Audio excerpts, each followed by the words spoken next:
Como resolver a vida financeira do Vasco? Vai, suposição também, gente. Ninguém tá falando que vai, nada. Aqui tem muita gente perguntando disso.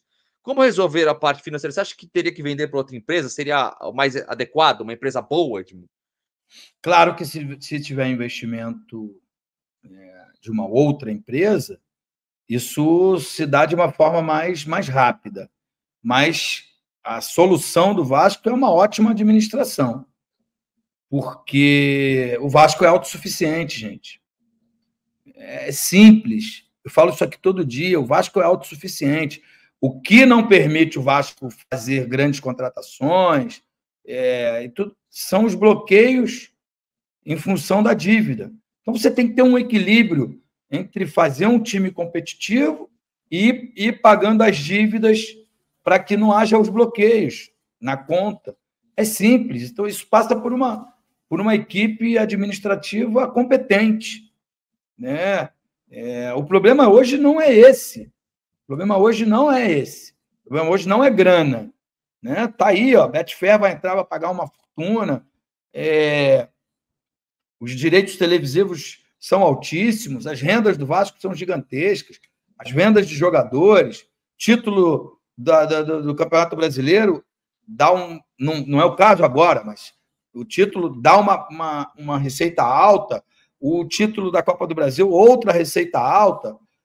Se você estiver na Libertadores ganhando esses títulos, você na Libertadores também tem uma outra receita alta, tanto que todos os dias Flamengo e Palmeiras anunciam aí os seus faturamentos, passam de 1 bilhão. E o Flamengo gasta, sei lá, não sei, eu não sei exatamente. Vamos fazer uma conta aqui rápida. Gasta 30 milhões de reais por mês de folha salarial. Isso vezes 12, quanto que dá? 360 milhões. Não está nem perto do 1 bilhão e 200 que o Flamengo vai arrecadar nessa temporada. Por isso que o Flamengo sobra e contrata o Léo Ortiz para ser banco, sabe? Mostrando que não tinha nenhuma necessidade de contratar esse zagueiro. Embora também o Vasco contratou o João Vitor e é banco também. Então, e o Flamengo também não está ganhando de ninguém com o Tite. E é o futebol, meu irmão, faz parte, está tudo certo. Só que é administração, né, que ali atrás teve no Flamengo e está sendo mantida, né, e que precisa ter urgentemente no Vasco. Urgentemente. E agora, por exemplo, Edmundo, essa é pergunta minha mesmo, e que eu vi algumas pessoas comentando no grupo de membros até, né? O pessoal tem o medo do seguinte: vai sair, por exemplo, todo mundo concorda, a maioria pelo menos concorda que o trabalho não está sendo bem feito, etc. Contratações, mesmo com suposto dinheiro, né? O medo deles é o seguinte: pô, a gente confia no Pedrinho, certo? A torcida, tô me colocando como torcedor do Vasco. Mas já tem um trauma muito grande de administrações passadas ruins. Sai o Pedrinho, entra uma outra administração ruim. Esse é o medo hoje do torcedor do Vasco, eu vejo. Que, cara, e aí, como vai ser? E depois do Pedrinho, etc. Como vai tornar autossustentável com muitas brigas políticas que existe hoje no Vasco?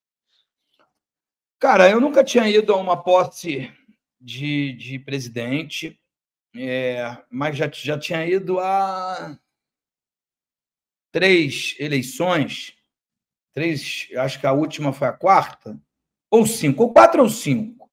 Essa foi a mais passiva. Pacífica, né? Passiva, sei lá como é que fala. Pacífica. Pacífica. Foi bem tranquila, não teve briga, não teve discussão, não teve vaia, não teve problema. Eu acho que o torcedor do Vasco, os candidatos a presidente do Vasco entenderam que a briga é ruim demais para todo mundo.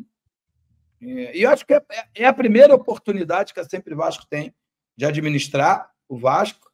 E ela, quando chegou lá, ela não tem poder de assinar nada. Mas já está tendo um trabalho. Por exemplo, o futsal do Vasco profissional não disputava campeonato brasileiro. Vai disputar esse ano. Um investimento de cerca de R$ 1.400.000 veio da iniciativa privada conseguida pelo Pedrinho, só pela figura do Pedrinho. Entende, cara? Tem muita coisa acontecendo. Sim. É claro que a reforma de São Januário não é uma coisa da Sempre Vasco, mas das aprovações, aprovar o projeto, o potencial construtivo, se deu muito da influência, do conhecimento das pessoas da Sempre Vasco. A tendência, o Gui, eu não estou aqui estou fazendo política, não, tá? A tendência é que o Pedrinho fique, né, se reeleja, e depois entre alguém que tenha a mesma diretriz, a mesma cabeça. Entendeu? E quem decide isso, gente, tem que deixar muito claro, quem decide isso é o torcedor, é o poder do voto. Tem eleição que tem mais gente aptos a votarem, tem eleição que teve menos, mas sempre foi decidido pelo torcedor, principalmente depois que o voto passou a ser direto. Então, acho que é uma preocupação que não precisa existir, é avaliar se o trabalho é bom ou ruim. Se ele é bom, mantém. Se é ruim, troca. Eu sou super a favor da democracia. Entende mais ou menos o que eu quero dizer? Sim, isso não é um problema, isso é um problema lá na frente. Pedrinho tem 3 meses que ele está à frente do Vasco. E o primeiro mandato são de 3 anos. Então, ainda tem muito tempo para as pessoas avaliarem, analisarem se o trabalho dele é bom ou ruim. É claro que o futebol ele é o mais importante. Né? O mais importante é o futebol. Se o time cai, aí ferrou tudo. Né? Mas tem outras e outras coisas que estão sendo feitas para que o Vasco volte ao local que ele nunca deveria ter saído.